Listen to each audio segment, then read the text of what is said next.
Bienvenidos a una nueva edición de Poder y Dinero aquí en Americano Media. ¿Cómo está, Fabi? Hola, Sergio, ¿cómo estamos? Muy bien. Saludo a la audiencia.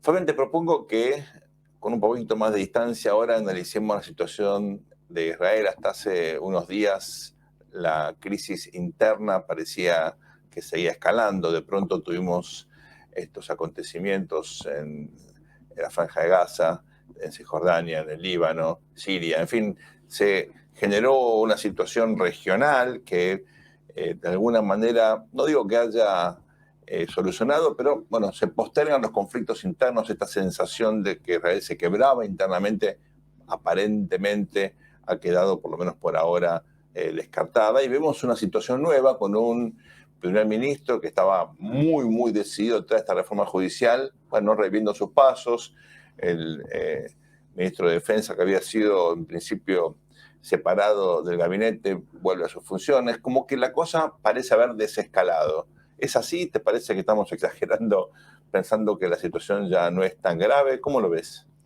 A ver, primero que todo, el Bibi Netanyahu, que le aclaramos a la audiencia, ya es el primer ministro que más ha gobernado Israel en su historia desde el 47. Tiene una alianza muy heterogénea, muy mínima en el Parlamento. Por lo tanto, cuando uno tiene alianzas con mayorías muy limitadas, es extorsionable por cualquiera de los miembros, ¿no? Claro. Por más que tenga 1, 2, 3 diputados o representantes. No, recordemos, Fabi, que es un régimen parlamentario. Parlamentario. El poder pasa por el Parlamento. Claro. Si uno pierde la mayoría en el Parlamento, cae el primer ministro, a diferencia del sistema presidencialista, donde el presidente tiene un mandato más allá de los cambios que haya en el Parlamento. Obviamente un sistema presidencial en minoría en el Congreso tiene serios problemas, y tiene mayoría mucho más fácil. Y Netanyahu ha vuelto al poder básicamente por un tema judicial de él. Él está muy comprometido con temas de corrupción que no tienen nada que ver con la ideología, ni con la izquierda, ni con la derecha, sino una forma de hacer política usual en América Latina, pero que Netanyahu, en el caso de Israel, lo llevó a una escala quizá mucho más grande, mucho más impactante, y además la propia larga permanencia en el poder sabemos que genera algún relajamiento en los cuidados, ¿no? Y él lanza esta reforma, una reforma muy polémica, una reforma que básicamente anula mucho del poder independiente del Poder Judicial, que es un instrumento clave en cualquier república, digamos. Una república que el Poder Judicial queda bajo el poder político deja de ser una república. Y generó una resistencia enorme, no solo de la sociedad, del electorado, moderado, de centro izquierda, sino del Deep State, digamos, ¿no? De los 3, 4, 5 últimos jefes de los servicios de inteligencia, de Mossad, de Shin Bet, comandante de las Fuerzas Armadas, una rebelión de hecho de la Fuerza Aérea que se negó a usar sus pilotos para llevar al primer ministro a Europa, digamos, un caso nunca visto de pilotos que se niegan a llevar a su comandante en jefe, que constitucionalmente es su comandante en jefe. Cuando uno veía las sumas de las firmas, de las críticas, uno se daba cuenta que Netanyahu no solo estaba enfrentando a la sociedad civil, a los partidos de la oposición, sino a una columna clave del Estado de Israel, que es su aparato de inteligencia y de seguridad.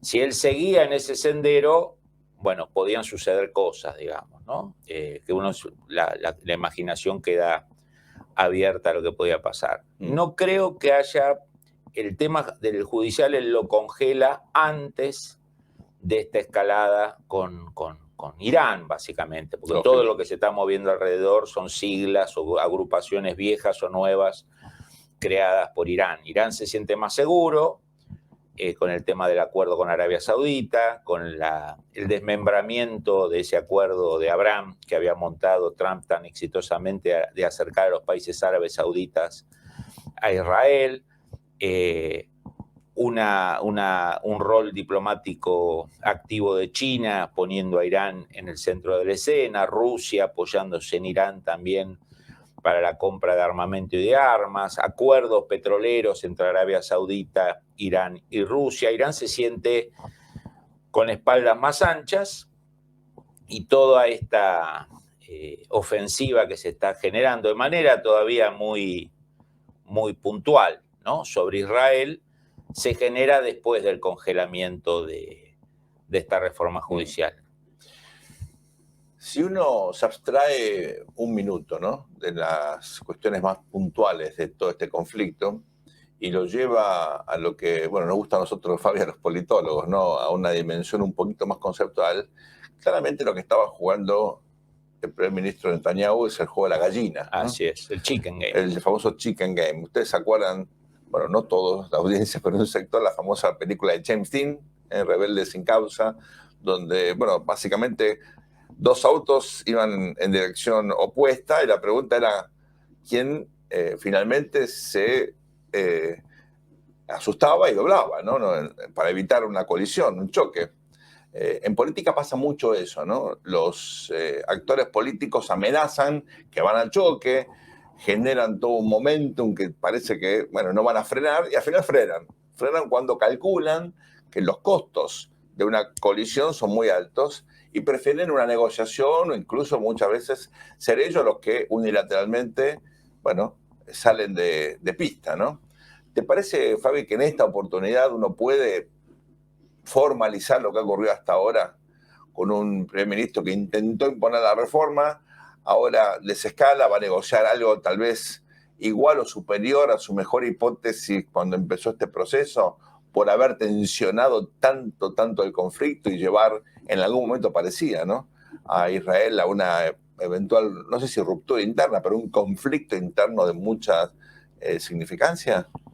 Yo creo que el que frenó o dobló fue Netanyahu. Claro. Y del otro lado había una pared de tungsteno, digamos, ¿no? Cuando uno ve las firmas, los jefes de la unidad 8200, que para la audiencia es una unidad muy especial de la inteligencia israelí, el Shin Bet, la inteligencia interior, la Mossad, la inteligencia exterior, las Fuerzas Armadas, los comandantes en jefe retirados de los últimos largas gestiones. Si Netanyahu seguía en esa senda, esas estructuras iban a tomar medidas. Una de las medidas extrema podría ser un golpe de Estado, poco probable. La otra medida sería desclasificar un montón de documentos que complicarían muchísimo más la vida a Netanyahu y a su entorno, digamos. La inteligencia israelí tiene capacidades de daño muy importantes. Por lo tanto, el que frenó o el que dobló es Netanyahu. Y obviamente quedó en una situación muy precaria. Yo creo que no se la ve todavía tan precaria porque estamos rodeados de estos incidentes, de estos ataques terroristas. Y acá hay algo que siempre la inteligencia israelí ha remarcado, a veces con sorna y a veces de manera pragmática, es que Irán siempre sale en rescate de Netanyahu, ¿no? O sea, yo creo que la inteligencia iraní sabe que Netanyahu ladra pero no muerde, ¿no? Entonces, ¿qué más vale tener un presidente o un premier que sabemos que no le gustan las grandes guerras? Netanyahu nunca se ha metido en una gran guerra, porque Irán sabe que la planificación militar israelí es no tener otra guerra limitada con Hezbollah, sino tener una guerra total con Hezbollah, o sea, todo o nada. Por lo tanto, en la inteligencia siempre hay que pensar mal, en el sentido de ver lo que hay atrás del bosque, y paradójicamente todos estos incidentes terminan favoreciendo a Netanyahu, porque no queda al desnudo la rendición que él tuvo frente a la oposición de su reforma. Ahora, la situación era compleja, era el ataque más importante a Israel en 20 años, la intensidad de los misiles, en fin, digamos, no fue un ataque menor. Si Irán tomó la decisión de ir, pongámoslo así, ¿no?, al salvataje de Netanyahu, fue de una manera bastante convincente, ¿no? De la única forma que podía hacer. A ver, los ataques son los más grandes desde el 2006. Así es. Pero sin llegar al 2006. Okay. O sea, el 2006 fue una guerra. Sí, ¿no? Donde el ejército israelí y Hezbollah chocaron y el ejército israelí quedó sorprendido por las capacidades de Hezbollah. Yo creo que han apostado muy duro. No digo que toda la estructura iraní haya atacado para salvar a Netanyahu, no. Digo que casualmente o no, hace ya muchos años que Irán sale al rescate, entre comillas, de cuando Netanyahu está en algún problema. Y que ese rescate, ¿qué es? Que el foco pase hacia temas de seguridad nacional, donde claro, todo tiene que estar de acuerdo, donde no es lógico que el primer ministro eche al ministro de Defensa y tiene la excusa de decir volvé por más que te eche, porque estamos frente a un conflicto. Entonces, lo que hay que ver es si se desinfla esto, el tema con Irán, cómo queda después el panorama cuando sea toda política doméstica, cómo se planta Netanyahu frente a esta derrota, frente al Deep State que claramente lo derrotó en esta pulseada. Indudablemente es un tema que merece múltiples miradas, que sigue evolucionando, difícilmente uno pueda poner lamentablemente, ¿no? Un límite, un punto de llegada del conflicto en Medio Oriente. Es un conflicto que siempre está vigente. Si te parece bien, Fabián, vamos ahora a una muy breve pausa y volvemos con una entrevista muy especial. Con un gran especialista en esos temas. Así es, que nos va a permitir entender bien lo que está pasando en Israel. No se vayan, ya volvemos con más Poder y Dinero aquí en Americano Media.